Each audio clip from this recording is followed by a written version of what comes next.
as we wait longer and longer for George R. R. Martin to inevitably finish The Winds of Winter, if that ever does happen, I think a lot of us find ourselves checking the Nada blog very frequently, just for that little bit of hope.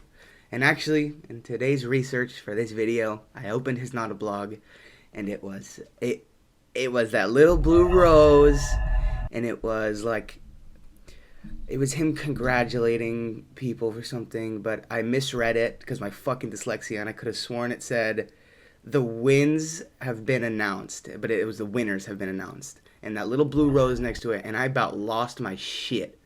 Then I was like, okay, reread it, and I realized I was stupid and I have dyslexia. I think many of us have been in that exact position that I was just in many times.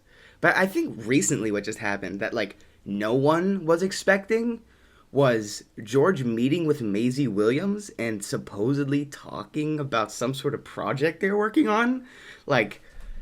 Okay, that was unexpected and a little bit worrying. I love the Arya Stark character. I think she's incredibly well written, especially in the books. And especially in the earlier seasons, she's very well written, incredibly captivating. And she is one of those characters in the books where, every time I get to one of her chapters, I'm very excited to read it and to see what happened.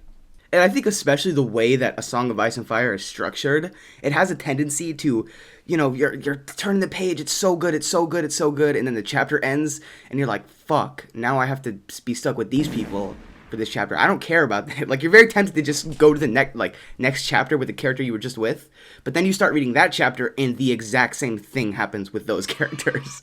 But Arya is different than that, for me at least. I'm always very excited to read her. Always very excited. And I think everything that they're doing with her character in the books, the whole revenge story, and how I really hope that she comes in to meet with Lady Stoneheart, and that whole interaction is just going to be very good. And I'll be very excited to read it. But all that being said, I just want to let you guys know, I really love Arya. She's one of my favorite characters, maybe my favorite character in the entire book series. So I love Arya very, very much. And I think with most things in this show, towards the later seasons, it really just makes less sense, per se. Especially with the Arya character. Because, let's just, think about it for, 1 second, right? Arya gets fucking stabbed multiple times and then fucking dies in season 6. Then, she gets fucking resurrected with, no magic. She just comes back to life. Okay, cool, great. Love her. Good. Slay queen, I guess. Good for you. And then she doesn't learn anything from the whole assassin thing, all right? She wants to leave. Okay, so then she leaves, but now she's a really good assassin somehow. She didn't learn anything, but I guess she's really good assassin. She's also a really good fighter and a really good warrior, even though she never trained for that ever, but she's really good at that. And then she goes back to Westeros. She meets Ed Sheeran for some reason. So cool, he's here now. She then hooks up with her wolf again. Great, love to see you, Nymeria. Whoops, Nymeria dips the fuck out because HBO doesn't have the budget to afford a fucking CGI wolf. Excuse me, 2 CGI wolves. Too much. You can have 1 CGI wolf, not 2. And then, all of that leads up to her having sex with her childhood friend, which, fuck you, HBO. No one wants to see that. It's disgusting. Not one person wanted to see that. Ew. And then, she fucking kills the Night King. What do you mean? What the fuck is that? Is that good writing? What are you talking about? I'm sorry, I didn't want to do that, but I had to.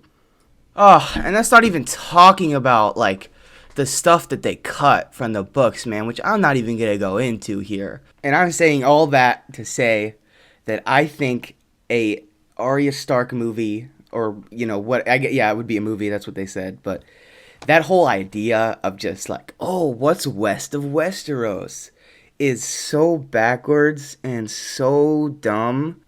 I mean, it's specifically so dumb in the way that, we shouldn't see a show about that. This might be a little bit of a hot take, but Arya ending her character with, I want to see what's west of Westeros, I have no problem with that. Actually, I think that's a nice ending to the character. Book or show, either way. But we don't need to see that. And I don't know why George would ever agree to it. Because, dude, you wrote an entire world. It just happens to be to the east, not the west. I really hope everyone watching this video has read A World of Ice and Fire. If you haven't, it is very good. At the very least, go watch some videos about explaining the World of Ice and Fire, because it's so incredibly, like, that was the first time I watched any videos about a world and I realized how deep the world of Ice and Fire is. I mean, there are islands out in the middle of nowhere that people don't talk about in the main series, that are never mentioned once in the main show, maybe a few times in the books, that have paragraphs of history about them. I mean, truly, this world is huge. And presumably, if they'd make this Arya Stark show, she would be going west of Westeros, right? They would just need to make shit up. Like, why would you do that? We already know what happens when writers who aren't very good have to make shit up for Game of Thrones. We already know what that looks like. It's called Season 7. It's called Season 8. And we all know how that turned out. So, like, why would you not just explore the East, which is already written, which already has so many incredibly captivating locations that many of us would love to see brought to a movie? Why would you go west and just make new stuff up? Like, that's so backwards to me. Let me give a really good example real quick. So very far east in Essos, like past all the free cities, like past Marine, past the Dothraki Sea, and then if you go north, very far north to the Shivering Sea, there's a little group of it was a pretty big group of islands, but called the Thousand Islands, and it's a bunch of very small islands connected by water, and the people who live there are said to be, they're like hairless, they have green skin, they don't speak a language that anyone can understand, but they still communicate with each other.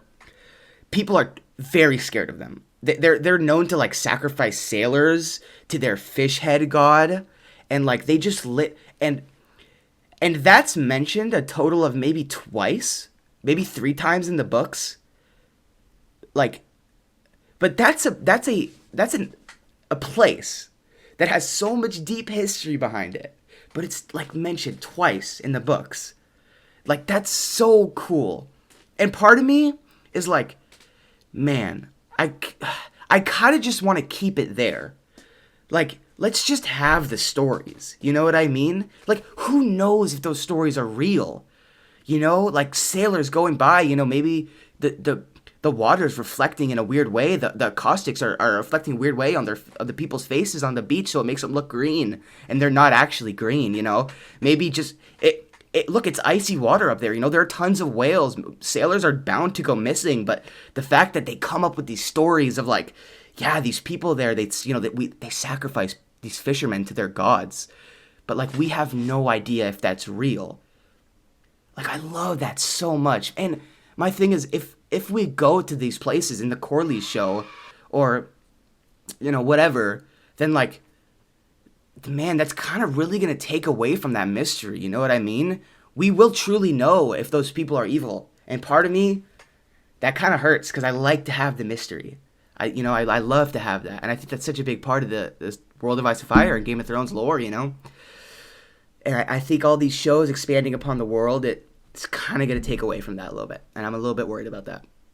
Now, on top of all this, there is that Corlys show, which is still in development, which would show us more of the East, which I am pretty excited about, to be honest with you. But, like, if we're getting that show and this Arya movie, like, it's just weird. And also, George talking with Maisie, like, what else would that be? Like, she is Arya Stark. If they do like a Doctor Doom situation and recast her as like a different I don't want that. Look, Maisie Williams is an incredibly good actor, but I don't want that. With Peace and Love, Maisie Williams is Arya Stark. Like, just taking Maisie Williams and putting her into a new show, like, look, it's already confusing enough for the majority of audiences. I mean, me and my friends, we're all freaks. We're gonna watch every little bit of, Game of Thrones Song of Ice and Fire thing, but like to a casual audience, I'm thinking about like following all these different spin-offs and like, dude, that must be very hard to do, like to follow everything and to understand where it is. You got some prequels, you got some sequels. I mean, and now Arya Stark is in this, but she's not Arya Stark. Like, no, that would just make everything more complicated. So, yeah, please don't do that. I've definitely heard a few amount of people, wanting this and justifying it in a way that like, oh, season 8 was so bad that these sequel shows could be a way to repair that sort of. But look, man, the only way you're going to be able to repair that is if you just redo it. And I don't think that's a good idea now either, because there's so many other stories you could tell in that world that like just redoing a Game of Thrones would just be it's not a good idea. It's not a good idea. I mean, I was almost tempted to say like, oh, you can just restart from like season 5 and just go from there, but like, nah, a lot of the problems are very deep rooted with that show, and like you would need to redo the whole thing. But I would be really curious to ask some of these people, like, what do you think an Arya Stark show would do to repair season 7, season 8? Like I kind of understand that for the Jon Snow sequel show a little bit, although that one got canned, so whatever. But that one I was even more skeptical about than this one. Like, dude, I'm sorry, but like,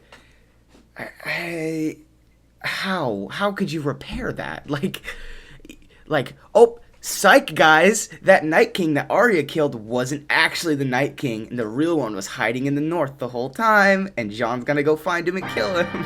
like, what are we doing? What the hell, man? Or, oh, God forbid, could you imagine if they tried to, like, shove the Fagon plot into the Jon Snow sequel series? Like, dude, that would be such a spit in the face to like, oh my gosh. Dude, that's totally what they were gonna do, too. Like, that's what oh my god, bro. Thank God that got canceled. Thank God. And that is, like, only one of the million mistakes that they made. You know what I mean? Like this is not a Game of Thrones Season 8 hate video. There are plenty of those, and I'll probably make one in the future. But, like, yeah. But yes, I think that will do it for the video today. I really don't understand why they would have an Arya sequel show where she explores to the west, because they would just have to make stuff up. And what I was trying to say is, like, there's already so much cool stuff in the world that, like, making stuff up is just going to be really hard. It really doesn't make any sense, because there's already so much cool stuff in the world that if you really want to show, you can show us that. You know what I mean? Anyway, guys, thanks for watching. Thanks for checking out all my content, and I hope you check out the next one as well. Thanks, guys. Have a good one.